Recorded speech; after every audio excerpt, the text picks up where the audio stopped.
I don't think I can hear you, mate. Can you hear me now? Yeah, there we go. Right, wonderful. There he is. Hello, ladies and gents, and Adam coming in tardy as always. I hope we're all doing well today. Episode 175, and we are on to the penultimate game of the season and our last away game of the season. How are we feeling today? Cucurella wigs en masse. The club probably made a fortune from their blue and white wig giveaway as well, I think, this week. I think it was £30 in store and you get a free one. So they were latching onto it.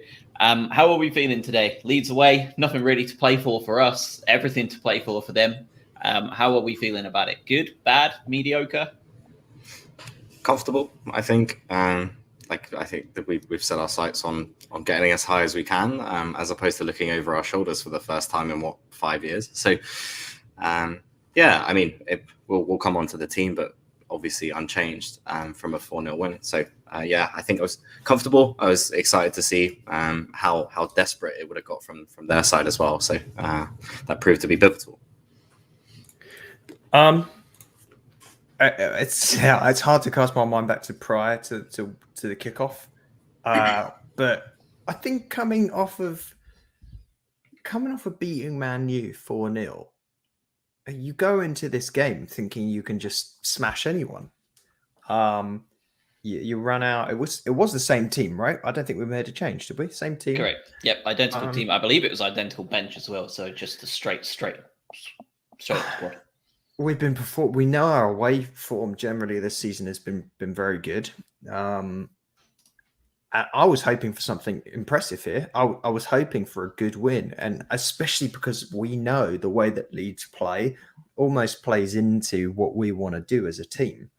So yeah, man, that fell apart relatively quickly after. Well, not until I guess we scored. Prior to that, it looked pretty good.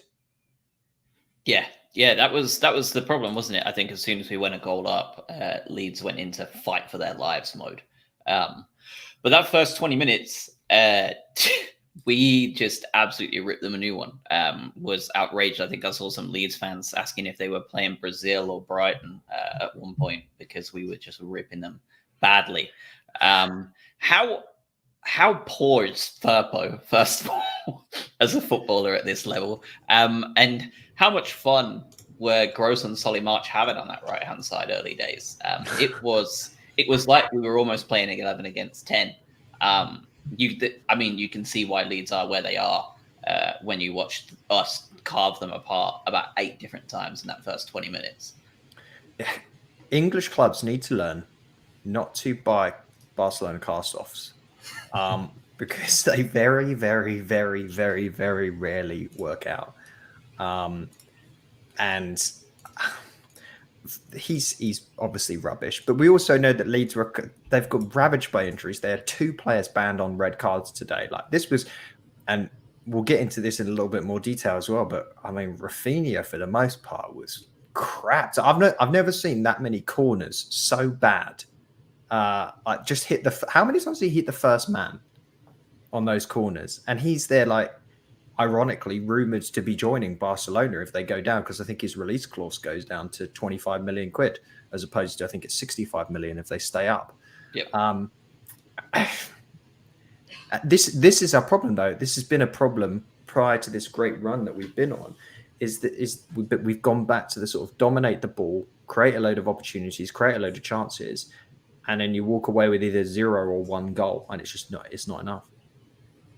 And that's the thing, isn't it? Is that that dominance in the first 20 minutes means that we should have more for what we were playing for. So, yeah, I mean, like Josh said, it's fully understandable where they are in the table and how they play. Obviously disjointed and injury ravaged as well throughout the season, but they don't help themselves. And Firpo was just atrocious. I think apart from the goal, obviously they went into saving lives mode, but yeah, I think it was far too much joy down that right hand side, and once we got the goal, they kind of changed that, or it would just manage to become a scrappy mess for the rest of the game. Yeah, Jude Man in the chat, late joining, has Morpé leaving the bench been discussed? It's not. It will be a little bit later on once we get to the players, and especially towards the end of the game. That will be discussed because there's a bit of both there in terms of what he did and what happened after from people I've got at the ground that have been talking to me about it. So will be discussed for sure, but not quite yet.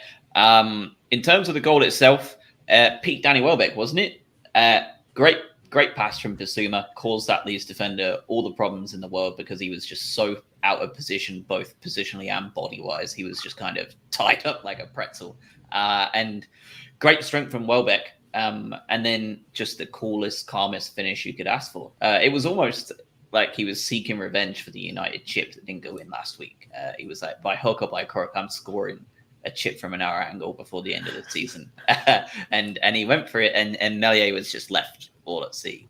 And at that point, it really felt like how many as opposed to anything else, right? That was absolutely audacious. I think it's easy to sort of downplay how hard it is to do that. But what he did was, well, firstly, I want to go back 10 seconds prior to that. Bissouma won the ball just outside the 18-yard, just outside the area, then just sprinted down the pitch and played Welbeck a wonderful pass that enabled him to even do what he did. That was sort of classic earlier season Welbeck play. The fact that he danced around, put the defender off balance, then had the composure to do what he did. There was no other way he was scoring there. There was nothing else for him to do. It was a chip or the keeper saves it or it goes wide. Just fantastic. I think if he hadn't have finished with that much confidence and aplomb, maybe the header towards the end of the game wouldn't have been as disappointing. But we saw every side of Welbeck in this game. That's the thing, is it's just he's just composure personified, isn't he, really? And when it comes to those chances, and we'll come to the chance towards the end of the game where composure's not needed, just instinct. He's got that side to him as well, and we say it over and over again. If he put every single one of these chances away, he wouldn't be at Brighton on an ongoing year-by-year deal. So you take the good with the bad, and it's an insane finish. It's incredible.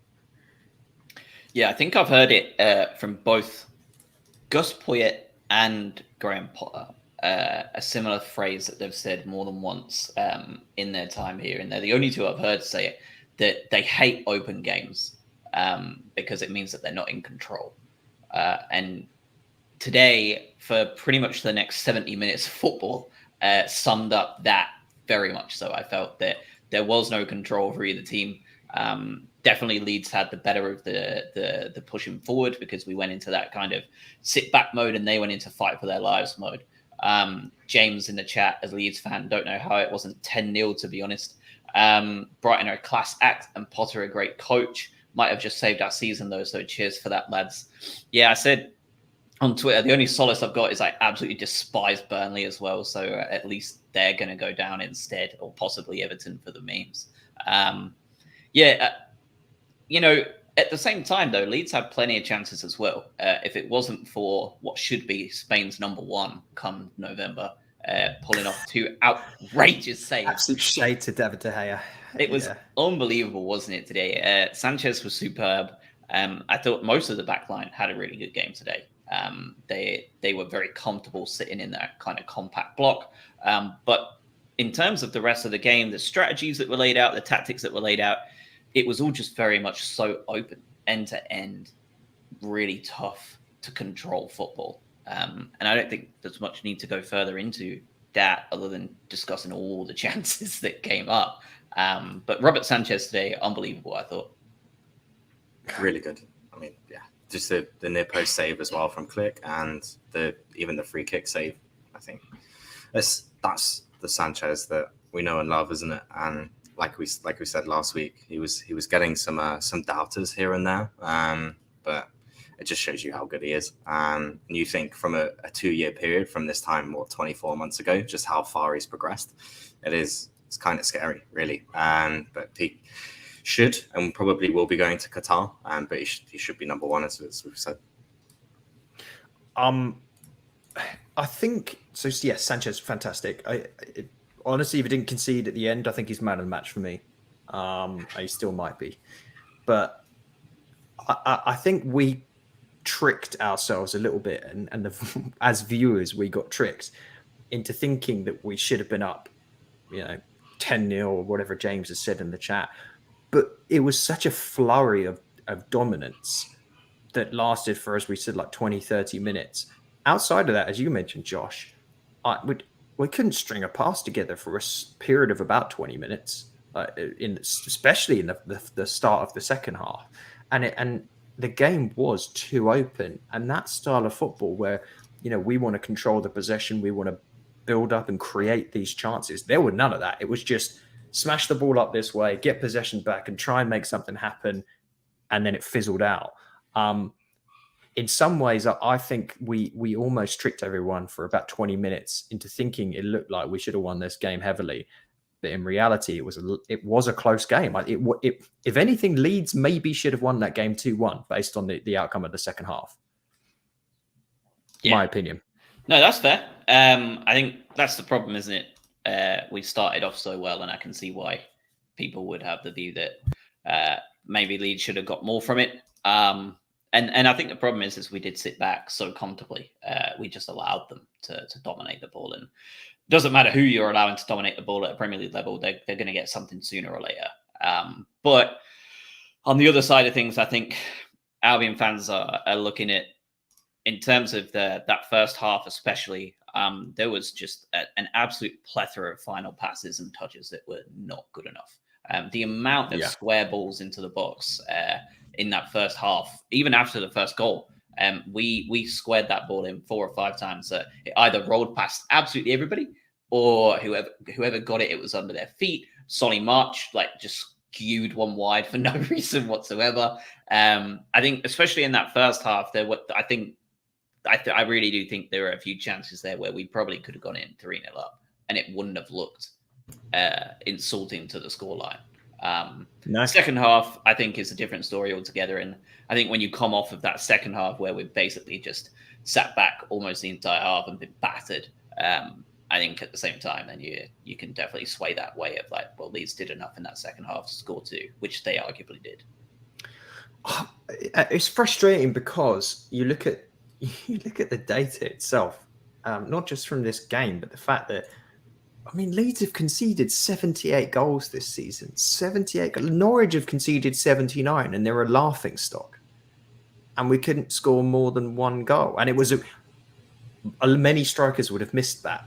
So it was fortunate in many ways that Welbeck was able to do that.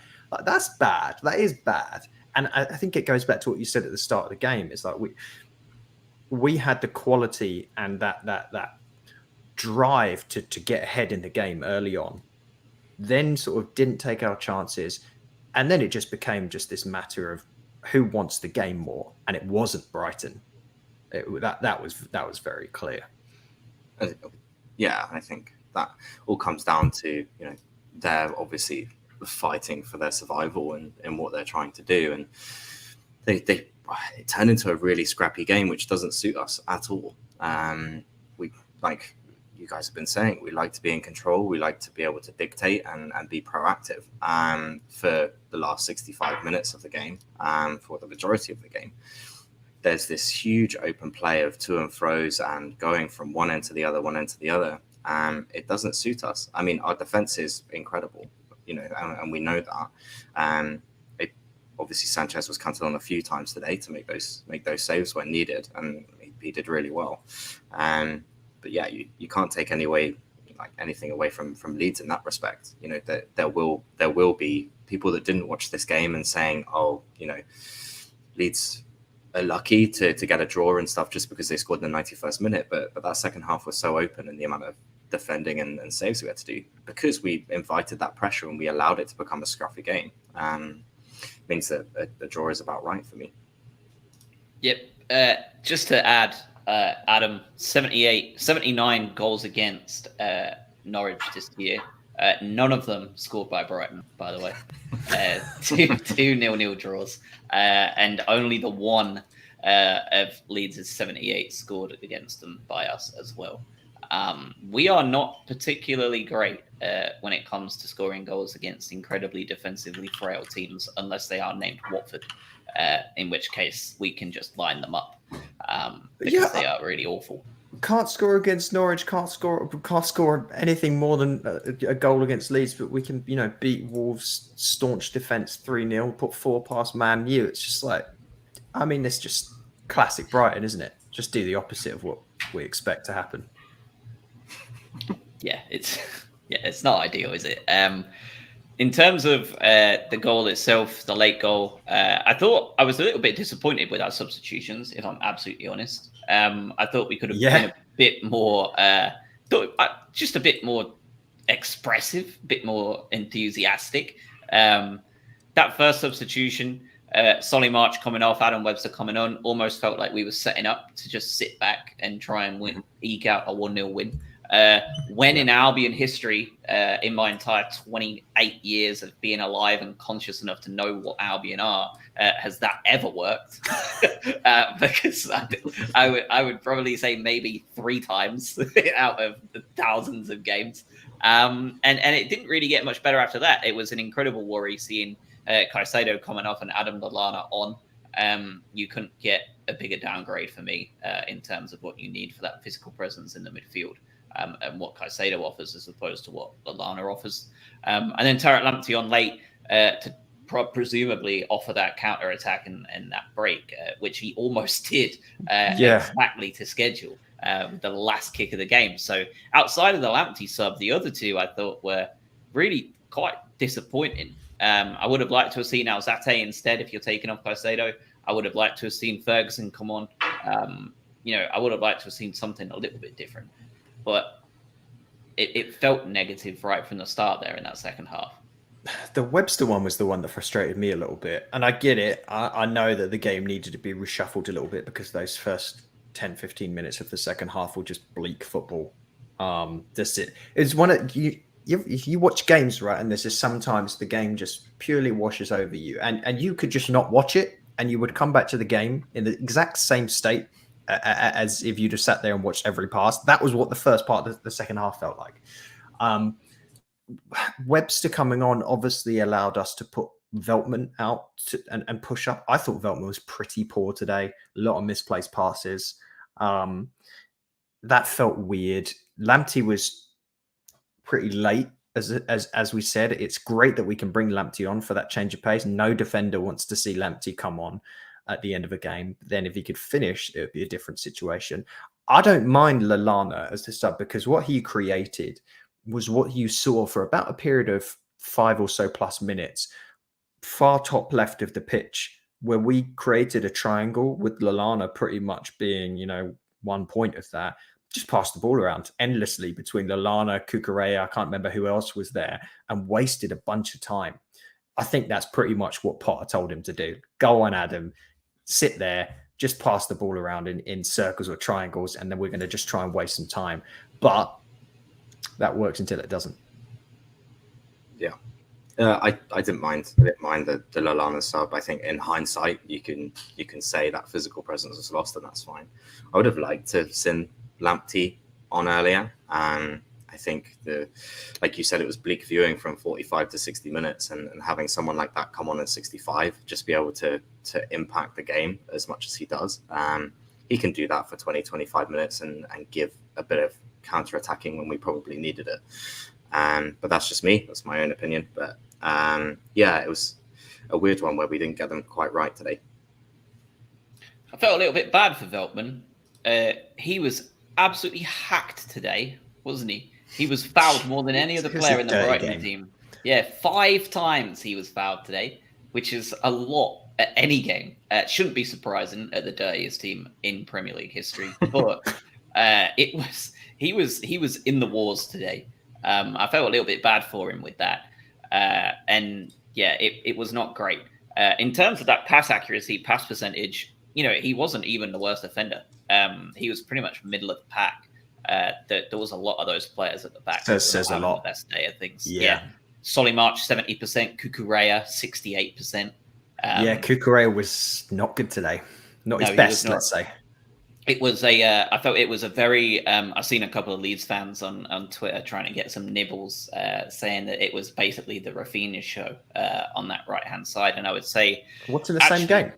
Yeah, I would actually have to say it was probably a real ding dong battle, as they say. I thought it was very 50-50. I thought Cucurella was excellent defensively at times, but at times he was then also allowing Rafinha to take the shots that we shouldn't be allowing him to take. I thought it was very 50-50 with those two. And we're used to seeing Cucurella have an 80% advantage every single game.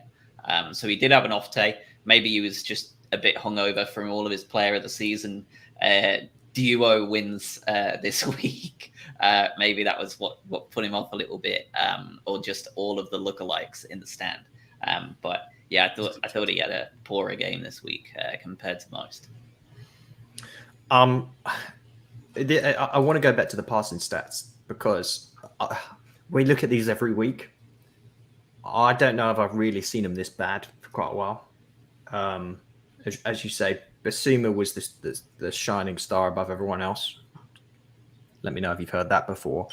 But outside of that, for a team whose identity is created on possession football and high accuracy, short touch passing, pretty bad.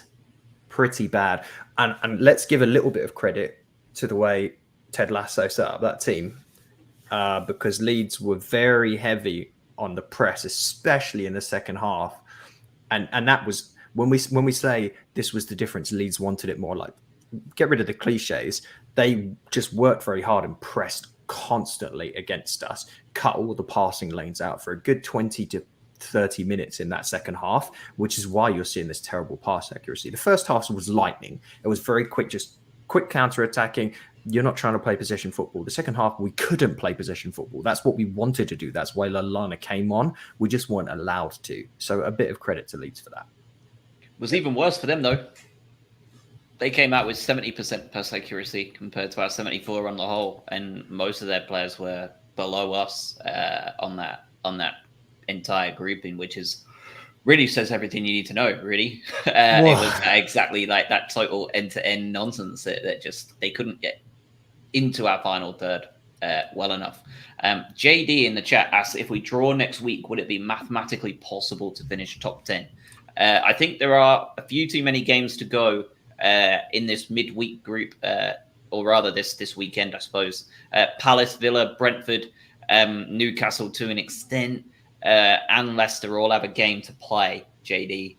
So come back to us midweek when we won't be recording anyway, but we'll talk to you next week to find out whether we did or not. It's really hard to tell because, if Brentford win in a what, at the end of about an hour from now. Well, yeah, they're losing at the moment. Newcastle, Brentford, Villa, Palace can all overtake us because they all have the extra game, right? Yeah, they have a lot. They have all had that game in hand this week, or they just haven't played yet this game week. So, really tough to tell so far, JD. It depends on those results that are coming in. Brentford are getting beat at the minute, so for them, no, they would then mathematically not be able to catch us. And as those teams win or lose, you'll start seeing that throughout. I think Villa's game in hand is against Burnley, so that will be very important for both teams. And I think Palace's might be Everton. Yeah, let's look at these. We've got let's just sum up these games quickly, just so we can get a yay or nay. Because Palace play Everton and Man U, 2 winnable games. Yeah, which is funny to say. Yeah, it is. Villa, Burnley, and Man City. Well, there's 1 winnable game. Brentford losing to Everton right now, then they play Leeds. And Newcastle have got Arsenal and Burnley. So I'm watching, out of that lot, I'm watching Palace and Newcastle mostly. The ones that are capable of walking away from that with 6 points would put Newcastle on 49, 1 ahead of us with a horribly worse goal difference. So if we drew there, we're ahead of them. Palace would be on 51. With a better goal difference from us. So Palace win out, they're 10th. Yeah. And of course, you've got to wonder what Leicester are going to do because their last games are also not particularly easy. They're away at Chelsea next. And then they have Southampton at home. And who knows what Southampton are doing. They're just, I mean... Depends what waistcoat Hasenhüttl wears for luck. Yeah, that's such an up in the air. They could lose both of those or not. So it's hard to tell. Max Wood in the chat, deserved point for Leeds, very physical, and eventually their volume is set to be very physical is an interesting term for the style of play that Leeds introduced. And eventually their volume of set pieces paid off, something we've said week after week after week after week. Albion allowing set piece after set piece in dangerous areas constantly was a big problem.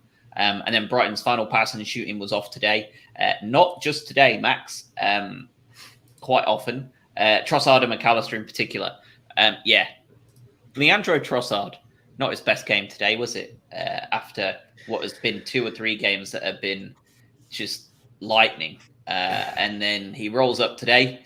And pulls out that performance that is the reason why he's playing for Brighton and Hove Albion and not an Arsenal or Chelsea, a West Ham even, one of those teams that are a perennial European challenger lately. That is why, because that's the sort of game Trossard has in its locker every half dozen or so at least. Been one of the most informed players in the Premier League over the last few games. What has he scored? Did he score 2 in a row or 3 in a row? 3, I think. It was like 3 and 4, wasn't it, or something like that? Including a goal where he was diabolically bad and then scored. I think in many ways he had a Trossard, Jekyll and Hyde in the midst of this game. Normally he spreads it out from game to game. This he was pretty good to begin with. Some nice mazy runs. I thought our movement was the big strong point in the first half. The movement was very, very, very good, and he was a part of that. But yeah, as soon as the game turns away from us, that's where you start to see the Trossard you don't want to see, because he gets very lost in the game once we're not on the front foot. Yeah, and that's the thing is, we're talking about it, and it'll kind of be like a broken record after a while. But just when that game turns into that scruff of to and fro where we can't get control, these are the players that kind of turn anonymous and go missing, and not able to affect the situation because they're not given the time or the available options in order to do something. In the second half, you'll see Trossard and McAllister very isolated because they just don't have enough around them. And half of that credit is to Leeds press, because like we keep saying, they were rushing and rushing and rushing. I'm sure they put in some numbers, sort of kilometer wise. But when they don't have the available options, when they don't have any outlet, it's very difficult to create something by yourself. And yeah, they went missing. 72% pass accuracy from Trossard on only 25 passes. Lallana came on in the 73rd minute, had 14 passes. Well, I think 8 of them were in that triangle, though. Hey, they all count. Yeah, distance of pass maybe needs to be a stat that we can sum up. Yeah. Yeah, onto Trossard's form, just to cover it. Goal against Arsenal, beginning of April. Next game, that 90th minute winner against Spurs. Then he had his off game against Southampton, where it was basically anonymous. Then came back against Wolves, scored 1 of the 3, and then got the goal and 2 assists against Manchester United. And then went back to his anonymous performance against Leeds. So it seems to be 1 in 3. He's currently just doing absolutely nothing. That's pretty good. That's better than before. Yep. So fingers crossed next week, West Ham, they might be in a bit of trouble. We'll see. Can I ask a quick question on where we mentioned him a minute ago, because I don't know the answer to this, and I'd be interested what the chat says too, and both of your opinions. What is Alexis McAllister? Because I've still not figured the guy out. I don't know whether he is going to be exceptionally talented or whether he is an average quality Premier League player or whether he's going to turn out to be a flop. I don't know, because I feel like you get different versions of that throughout like 90 minutes. I don't know what he is. Well, he's 23, first of all. And he's not been in the game for a huge amount How of old's time in the Mbappe? Premier League, has he? That's a bit different, though, isn't it? Sorry, that was a low blow. Stop there. I think he's still got a lot of growing to do, and I think he's also got a lot of figuring that out himself to work out exactly what he is. I know Max said in the thing that he thought that the final pass and shooting was off today, Trossard and Maka in particular. I thought Maka was pretty good for large swaths of that game. I thought he was picking out quality passes from the midfield. But inevitably, once it came to that final touch, that final pass in that group, I think he was a problem there 3 times with those passes square into the box that found absolutely no one. It's hard, isn't it? I don't think anyone is quite sure where he's best. And I think Potter is having that problem he had that problem with Moda as well. And I think he's having to figure it out as we go. What is their best position in the midfield? And yeah, I'm not sure, because you're right. There's times in that midfield where you think, I didn't realize Alexis was even playing today. And then there's times good and bad though as well in that, because sometimes he just funnels the ball through and it's great. Yep. It's difficult, isn't it? There's someone, and just don't know where his best position is or what his best sort of forte is, if you like. And you're right. I think when there have been games earlier in this season where we didn't notice him, but every time that we did, he did something really good. And it's like, okay, well, he's not ever present, but he does the things that maybe he's asked to do, which is funnel the ball off and start creating other passages of play. And obviously he's got a goal in his locker. We know that. And it's just getting in those positions. And maybe that's just not what he's being asked to do. But yeah, I mean, super tidy on the ball, obviously has talent, but I think, Adam, you're right. I don't know whether that's going to take him to Champions League quality or whether he stays at this level. And I guess it's up to the player more than anything else. And he's playing for Argentina. He's sometimes looks astoundingly good. We know he's got a really great just stationary ball set piece on him. But I still don't think if we're thinking about him as the sort of heir apparent to Pascal Gross, when Gross has a good game, like last week, you're like Pascal Gross looks like the best player on the planet, and I don't think he quite can grab the game by the scruff of the neck like a Pascal Gross can do that. I think we hope that comes with experience and age, but that's a bit of the difference for me. I think he still has the lows of a Pascal Gross if they're on an off day. I don't think he has the highs quite yet. Be interesting to see how it plays out next year. Yeah, I think we'll get there. I mean, I think we're going to find out one way or another, right? For better or worse. I think this time next year, I think we'll be able to say with a lot more certainty what trajectory Alexis McAllister has. It's a bit different to a player like Caicedo, where you're looking at him in his 6th appearance, similar to Cucurella, and you just go, he's destined for very high, very high level football. Alexis is one of those players that we're not able to do that with just yet. So we'll just have to wait and see. For those listening to this podcast, it is released on Mondays. If you're listening via audio, so this isn't particularly exciting for you. But Everton have just had their man sent off after going 1-0 up. So they're not making it easy themselves at Goodison. Wait, who got sent off? Branthwaite? Jared Branthwaite? I don't know who that is. Is that a player? Is that a real player? Apparently a centre half. That doesn't sound great for them. All right, it's good content though, isn't it? For the live listeners, yeah, it is. Brentford are probably going to come back into the ascendancy there and maybe put Everton under all kinds of trouble. Not ideal for us, as we talked about before, because their last game is against Leeds, very winnable, and then they could potentially they would be on 49 points, with potentially a very similar goal difference to us. Oh, do we have to cheer for Everton now? That's horrible. And the worst part is there's a lot of money involved too, isn't there? Difference between 13th and 9th is about 20-25 million pounds. Significant. Yeah. That's a lot of money to be thrown away there. That could have got us Darwin Núñez last year, but off to PSG he goes. Is he 120 million euro player now, Darwin Núñez? Yeah. It's crazy how things change, isn't it? Yeah. I was telling one of my friends here who's less familiar with older Brighton history, I was like, he is the new Van Dijk, isn't he? Like, we were this close to getting Van Dijk, and then everything went the way it did. I prefer to look on the other side of things, in that we've got a pretty good selection of players that we can qualify as stealing from other teams, namely Caicedo, Cucurella, Sanchez, if you want to. I mean, less classified there, but I'll take those. If we get 2 or 3 for every one that gets away, that's okay. Yeah. I mean, the standout is, I mean, I know it's poor today, but £900,000 for Joel Veltman is silly business. I think for someone that I thought was a shoe-in for player of the season as well, if it wasn't for Cucurella. Like, we have a knack for getting those good deals.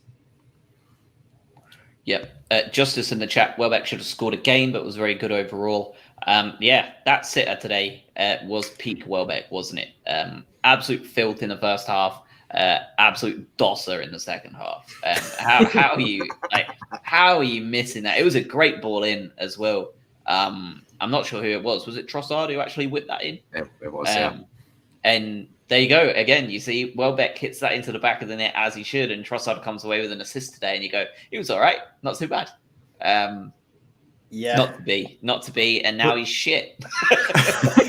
Yeah, he's gone from Wele to Dad. I can't even think of the opposite of that. He was a crap Brazilian player.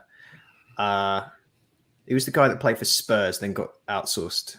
Anderson? What about Anderson? The lad who needed oxygen at about 28 years old. Yeah, okay, that's a good one. Yeah. But I do agree with Justice, though. Basuma, best man on the pitch. He was very, very good today in what was otherwise a sort of sea of mediocrity for me. Him and Sanchez, and then 30 minutes of Danny Welbeck were impressive. Yeah. On to man of match then. Bissouma for me. I agree with Justice as well. I thought he was great. He didn't really do anything wrong. And I'm kind of sad that Leeds are as dirty as they are, because there was 2 of those runs where I was like, oh boy, like what's he going to do here? And he was just hacked down. He got hit at like knee height, didn't he, as well? I was like, what? Well, I thought Kukureya was going to be out for 2 years when he got that knee in the face nearly. It was just got up. Yeah, it looked scary in real time. Looked like a rather exaggerated injury there in slow-mo, which is Pete Cuckoo as well. So we'll get on to Max's question in a minute, but for you two, who's your man of the match? Yeah, it's Basuma as well. I think it's for all the same reasons. And like we said, the game sort of gets away from you, and he's the best of the lot. I think I'm just glad he's back to that sort of that standard of performance that we can expect from him now after that lull in February. So yeah, I mean, there's no questions there. Jesus, the little microphone feedback there, to say the least. It's Basuma, but is this the penultimate time in a Brighton shirt? Is this well, hopefully the last time we ever see any of these players in the yellow and blue kit? But is this one more appearance in the Brighton shirt? What are we saying? I guaranteed on the last episode of last season's podcast that was the last time we'd be seeing Basuma in a Brighton of Albion shirt. Yeah. As did most, I think. Well, Steven Gerrard nearly got his way. It was not a particularly brave prediction, as it was the general consensus. And he's now played another full season of football. If you want me to be 100% honest, the longer this goes on, the more I have this niggling feeling we're actually going to extend it. Now you said that. Now I'm almost certain he's leaving. I don't know. I think you can make an argument for both cases, I guess. I think you're right. The longer it drags on, the longer there isn't any substance to it. But at the same time, he is different gravy. And you know, if what we read and heard about in January is true, then I don't think we're going to stand in his way if there's an offer that's right. So the good thing is we do have Casado to sort of step in. I'd love it to be alongside him rather than instead of. But yeah, I mean, it's a fantastic footballer. I think if he goes to anywhere but a Champions League club, that's where I'll be disappointed. If he goes to Villa, it's going to be one of the dumbest decisions anyone could ever make. They're making stupid decisions. They just paid 20 million for Coutinho, who I think Barcelona would have offered them 20 million to take him. Do you take a 70% wage cut to what? Go play for Steven Gerrard's exciting team that are sort of battling for 15th at the moment. If you are a director of football or is responsible for transfers at any other Premier League club, I think you've watched Basuma's body of work over the past 2 years. You look at how much he's paid, about 25 grand a week right now, a contract that expires in 2023. He's going to get so many offers, in my opinion. I just think it's going to get to a point where there'll be multiple clubs that are interested in him, and he is too tempted to go. That's my gut feeling. Just from a pragmatic standpoint, he's too good of a footballer to not have tempting interest. That's my thinking. I think if he doesn't go to a Champions League team, it's entirely financial, right? It's entirely monetary. I know Coutinho took that 70% pay cut, but I suspect he's probably on double what anyone at Brighton is still. Well, yeah. So, I mean, what was he earning at Barcelona? Scary amounts of money. Small country's GDP. Yeah, so I mean, we can't compete with Villa.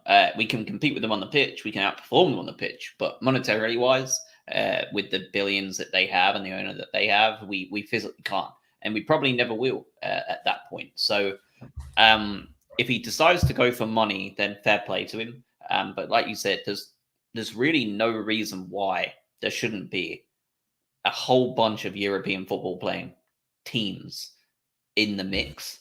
But I was really surprised at the sheer lack of rumors going around last year and this January too.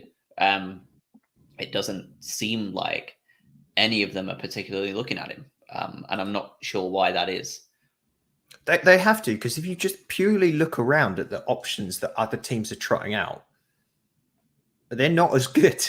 So, like, it's just as simple as that. I just can't see how other clubs, like, I don't know, Wolves have got interesting central midfield options, but they're aging. West Ham, Basuma's an upgrade on options that they've got in central midfield. Spurs, even, like, we've talked about Man United to a massive extent at this point. Like, if you can't say Basuma is better than Scott McTominay, I don't know what to tell you. And that's who he'd be stepping in for. So look, I don't get it. There has to be interest. And let's not forget, by the way, there are other teams outside of England that can bid for players. It's a thing. He should have other options elsewhere to play in Europe as well. Guess we'll see. Do you reckon our position in the table determines anything, or is it just irrelevant for him at this point? I mean, what's the difference? If you were Yves Bissouma, what's the difference between 10th and 13th? I think it depends on what money we're going to offer him based on that.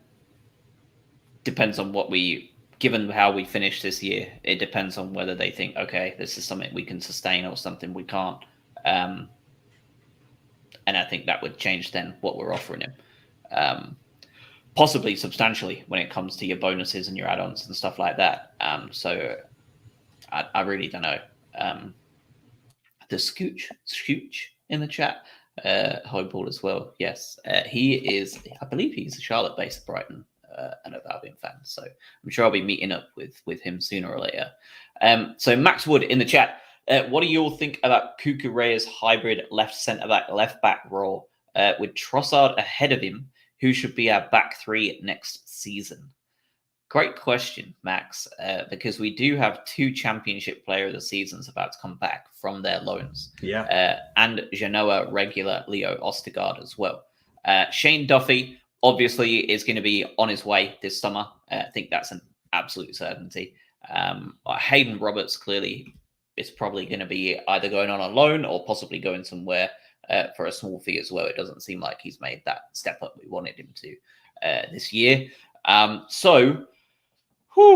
In terms of what we're going to be playing at that centre half role, I don't know. Veltman has been superb this year. Lewis Dunk is Lewis Dunk. Adam Webster has been great when he's not been hurt. Van Heck isn't going to want to sit on the bench all day, every day. Neither is, what's his name? Cadra. Not Cadra. Nah. The West Brom fella. Oh, Matt Clark. Clark. Yeah. Well, I don't know what they're going to do with. I feel like Clark's good. How many times can we loan the guy out? I reckon he's gone. 24 now, isn't he? I feel like we could get a decent fee for him too. I mean, He's good. He keeps winning Player of the Season wherever he goes in the Championship. So he's clearly got something about him. But I think it's just, I think another one of those where he's found his level, I think. But what I like about this, though, is we know that I'll remove Lamptey just for a second. Our first choice, right and left back, wing backs, can both play centre defence. That's pretty rare. Doesn't always happen. And they're pretty comfortable there. You've got Duncan Webster as your first choice in the centre of it. Then you've got other options that you can potentially bring back and have a bit of rotation in. And it casts our mind back a little bit to when we had Ben White and we had groupings that we could switch in and out. That's nice. That's good. Especially when we've got players that are more injury liable that we're going to have to make switches for. I think the biggest thing for me here is your first choice if we're playing 2 at the back is obviously Duncan Webster. If you've got the 3, it really depends on what they do with Van Heck. I see Van Heck being a potential starter of a number of games next year if we keep him and don't loan him out or sell him. And then Veltman plays spells him out for the others when Lamptey comes on and plays right wing back or whatnot. That's what I think. But the other bigger news is that we just don't have to make an investment in that group. So we can actually spend our money elsewhere where we need it a little bit more. I think that was the key, wasn't it? Last season was get ourselves a left back, please. And we were crying out for that. And boy, have we got one, I think. But you're spot on. I don't think we have had to invest in that area. I mean, we did for Webster, and I think he's a different beast. But I think that plethora of options, especially coming back from loans as well. And it's the same. I mentioned Kadra inadvertently across a centre back conversation, but he's another one as well where you have an option coming back, and it's like, okay, let's see what they can do when they come back in pre-season. But I think centre back pairing, I think we're done and dusted. It's how do you rotate them effectively, not only to keep them happy, but to keep things fresh. Yeah, and I think that's also part of the benefits of what this transfer window is going to look like with the amount of players out of contract in 12 months' time. The players coming back, your Maitomas, your Kadras, your Kozlowskis, or whatever his name is as well. Your players coming back, your players coming in, your Rundavs, and your players coming back from loan with that centre-half group as well. I feel like it gives such a benefit to the team because for the first half of this window, we can really focus on seeing what we're going to ship out, seeing what we can renew, and work from there. And Graham can take a look at those people in that early preseason, and he'll get a good idea, I think, in that first couple of weeks, who is possible, who definitely isn't possible. And at that point, we can see the second half of the window. And for those that want recruitment now, it can be really frustrating, I think, for you. But for those that can see what we're going to do here and wait it out and see what Maitoma has to offer, see what Kadra has to offer, see what Van Heck and Clark and Ostergaard have to bring to the table, I think you're going to see a lot of Brighton have agreed to deal with Sociedad for whoever, like for like £4 million. Like you're going to see those ones, and you're going to see, we're delighted to announce with Simon McAllister to another 3-year deal. You're going to see a lot of that, I think, throughout June. And I think once you get to that mid-July, I think then you're going to start seeing blah, blah, blah's gone out on loan, blah, blah, blah's gone out on loan. And then when it gets to that late July and you're 2 or 3 weeks away from the season starting, you're going to start seeing those rumors start popping up with actual weight behind them. Brighton are looking at X at striker, Brighton are looking at Y at midfield. I think it's going to be a frustrating time for those that are desperate for signings immediately. I don't think we're going to see that this year. I think we've got plenty of work to do in-house. But I think it's going to be a really, really important transfer window. The most important. I think I've said that about 8 times in the last 8 episodes, but this is the most important transfer window in our Premier League history since that first one. I think you've just got to have a little bit of patience, though, because I don't think we're going to go out there grabbing everyone and anyone quickly like we sometimes have done in the past. I completely agree because, and I think there's that news of contract renewals coming in many ways is more important than new signings that we can bring in, because there's always a risk with new signings. I know we get all excited, let's bring on this guy, great, it just doesn't work out. You've got known entities here that you do want to renew, and you don't want them to get to, as we talked about before, a January where they've got 6 months left on their contract. People are still focused on the World Cup. This January transfer window is going to be an absolute shit show. Don't want to leave your business until then. They know that. So we've got to get some of those players tied up. But I also think there's going to have to be a bit of a reactionary element to this, because going back to the conversation that we had around Basuma, there's no guarantee that someone comes in and offers the right money for Basuma. We might try and play the slightly longer game there and try and get him wrapped up in a longer term contract. But the club has to be prepared for, well, what if someone comes in and offers 30 million, 40 million for Basuma? What if someone comes in and offers decent money for Trossard? The same for our other key players. Suddenly, where you thought you were comfortable for another 12 plus months, you have to now make a bigger decision and bring in someone new. But freeze frame the team as it is right now, the team that just smashed Man United at home. Let's remove the game today from our memories to a certain extent. I don't know if I look at that team and go, oh God, there's a really glaring problem with this team. Apart from the standard, we probably want a new striker. We've got Dennis Undav coming in and we've got high hopes for him. So it's more about how do we enhance the team rather than, and sign players to longer term contracts rather than think, oh God, no, we desperately need a defensive midfielder. We desperately need this winger. I don't think it's like that. It's weird, isn't it? Because it's the first time I've felt like that for a long time, where this upcoming window is more, can we re-sign the players we have, please? And sort of keep that core group, because something is progressing here. We've seen a tangible upturn in performance this year compared to last year. we're not looking over our shoulder anymore. There's progression, and it's okay. Let's tie down the people that we do have here, because a lot of these guys are young and they are progressing. The McAllisters, Yves Bissouma is what, 25, 26? It's not old by any stretch. And so you want to see these young players progress and come through. And you do have to keep in fact that, all of these teams are going through the same cycle, right? Or at least some of the more well-run clubs are also running through this. Let's see what's coming back from loan, let's assess, and then let's go out to the market. So a lot of this stuff is going to happen very late on. And it's a really good point about January, because, someone puts in 3 blinder performances in Qatar and all of a sudden he's worth 50 mil. So, you have to keep aware of that. I think for me, it's more about just retaining this core group and seeing how we can evolve rather than completely swap out and just see what we can do there. Key importance, obviously, tie everyone down to contracts. And if someone is going to go like Bissouma, do it sooner rather than later so it doesn't disrupt our core thinking. Yeah, players like that, Bissouma, Bope, Gross. If we're not going to renew contracts for Gross, we need to make that pretty clear from the word go. It feels done that he's going, doesn't it? It really does. And for Bissouma is the obvious one. And let's talk about Neil before we wrap up today. So fans in the stadium, 2 pieces of news came out, and we're lucky enough to be recording right at the end here.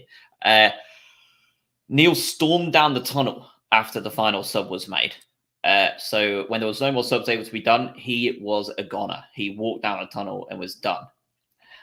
Obviously not great, but quite in line with his past behavior this last 3, 4, 5 weeks. However, for those fans that stayed in Ellen Road while they waited for all the fans to file out and those ones who stayed a little bit later, he came back out onto the pitch, warmed down and interacted with fans and was very happy or positive and interacting with a lot of the fans. So was that another one of those passionate moments, or did he just need the bathroom, or what?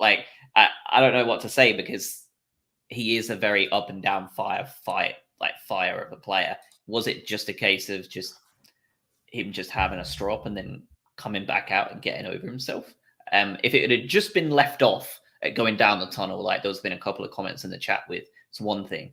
But for him to come back out, warm down with the team, and be happily interacting with fans, it adds a different side to the coin, I think, to this discussion that maybe other fans and maybe other outlets might not discuss.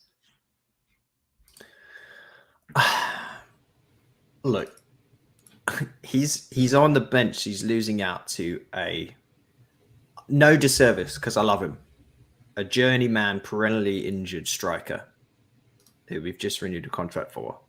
We've just signed a top scorer from another league. If you're Neil Maupay, just a human level, you're frustrated. That's completely understandable. Then you're hoping to put more than 1 goal away against Leeds, and you're not brought on to even as a fresh pair of legs. And the team decides to go with Tariq Lamptey over you because they think there's more of a chance of him doing something. That's tough. I think that's tough. He's a very emotional guy, like you say. So I don't think it's completely unwarranted. He might have had a bit of strop, then he might have had a word with himself and decided, you know what, I've got to come back and be a professional. I'm not going to judge him for any of those things. I think we'd probably do similar in the same situation. It's frustrating for him. I still maintain that I don't think he plays for Brighton again. Yeah, I completely agree. I think I sympathise with the fact that he's finding himself in this position. I think, like you said, on a human level, that's hard to deal with, and being kept out of the team. But God knows what's being said in the dressing room. Maybe he knew that he wasn't going to come on if things stood. You never know. From a professional standpoint, he also wants to be scoring goals. This guy is 23, 24 years old, wants to be playing in the Premier League. So from a professional standpoint, he wants to bump those numbers up. And I think then it comes to the question is he going to start doing that elsewhere now? And firstly, does he feel the need to leave? Or secondly, do we feel that we don't need him anymore? There's 2 sides to that coin. That's going to be one interesting bit about the summer for sure, is where does he stand and where do we hold him in our regard? And is he happy with that? Like I said, we are reading a lot into this as well. It seemed to be something that everyone's putting their focus on. Always, has he gone down the tunnel early? Has he clapped the fans off? It's very, we look at the small things when really it could be, like Josh said, maybe he needed a pee. Yeah, just needed to go to the toilet and it wasn't a big deal. He knew he wasn't coming on, so he goes and relieves himself. There's those sort of things as well where you can overthink these things. I do want to go back to there's something we did touch on before, which is we're going to lose all our listeners here, by the way, so I apologize. I compared this situation a little bit to like Baker Mayfield in the NFL for the Browns, in that he's had ups and downs, brought great moments to the team, clearly has been looked over now. But I think the key bit in both of these situations is that neither of those players, Mopé or Mayfield, are comfortable being rotational options. They won't sit back and spell someone else out. Danny Welbeck will do that. He'll happily, he'll be injured probably, but he'll be happily sit on the bench and then come in when he's needed, right? I don't think Mopé, if Potter turns around and says to Neil Mopé, you're going to be second/third choice next year behind Undav and Welbeck and whoever else we try and sign, he goes, fuck off, let me leave. I think that's the situation. I look forward to segmenting this out with a Twitter post in a couple of days. Is Baker Mayfield and Neil Mopé the same player? I'll see what bites we get there at some point. Is Neil Mopé the Baker Mayfield of the Premier League? That should get some stateside Seagulls interactions for Think about how much abuse we're going to get from the from all sides. It's going to be both. It's an interesting one, isn't it? He's going to be one of those players that I'm 99% sure the club are fully aware of where they stand on him now, and they will act sooner than later when it comes to the window. You're going to see a Pascal Gross decision made very quickly. You'll see a Shane Duffy decision made very quickly. And I think you're going to see a Neil decision made very quickly. I think they already know at this point what they're going to do with him. And he probably knows too. They're probably having these discussions with him because like we said, we're seeing this 90-minute snippet, not all of his training sessions, all of his conversations he's having with the managers, all of his conversations he's having with his teammates, all that shit. We're not seeing any of that. And that's the beauty of being a fan, right? We just look at 90 minutes in a microscope, one minor incident, and then just he's off and he hates it. So, yeah. I will, and by the way, just as a quick side note for the people in the future, obviously you don't care, but this game has turned bizarre. This Brentford-Everton one. Everton own goal, made it 1-1. Then Everton got a penalty and have scored it and a 2-1 up with 10 men. Absolute chaos. Peak end of the season nonsense, isn't it? Yeah. Did you see Southouth Kufau's goal today? Absolute blinder of a diving header for an own goal. Amazing. Colin Hawkins-esque. It was Hawkins-esque. But Jared Bowen for England, he's got to get on the plane. Side note, he has to be. What season? Yeah. Before we go off, real quick, because there has been some stuff decided around the leagues today. Congratulations, Stockport County, for coming back to the Football League today. They got the necessary result to get themselves into the EFL again. Been a long time coming for them. I remember going to watch us play them a long time ago at their stadium, and it was essentially just like a dirt pitch. It's just sand. And they've had a rough time of it. So congrats, Stockport. I hope you have a nice time back in the Football League. Wrexham may well be following them up. Ryan Reynolds, Buds might well be following up. They were very hard done by not to make it, honestly. It was very close at the end there, but they left themselves too much to do at the end and got absolutely dicked by Dagenham and Redbridge today. So it didn't really Hey, that's my old hometown. Seeing Dagenham and Redbridge play is one of the most disheartening things I've never seen more throw-ins in a game than watching Dagenham. No one could keep the ball on the pitch. All due respect, local team. Amazing. You love to see it. You really do. Yeah. Non-league football is something special. Any stateside Seagulls that are listening and you do ever go over to the UK, I'm sure you'd want to go watch the Albion, of course, but I highly recommend you pop down to Lewis or Worthing in the meantime because it is quite an experience. A different breed, isn't it? Worth it. Yeah. I think that's everything. For those that are listening in, Next week will be our standard podcast reviewing the game against West Ham, obviously covering all of that last day drama when it comes to the Premier League Super Sunday stuff. And then the following week, we will be back for a full season recap review. Players of the season, shouldn't be a surprise what we're all going to be picking there, spoiler alert.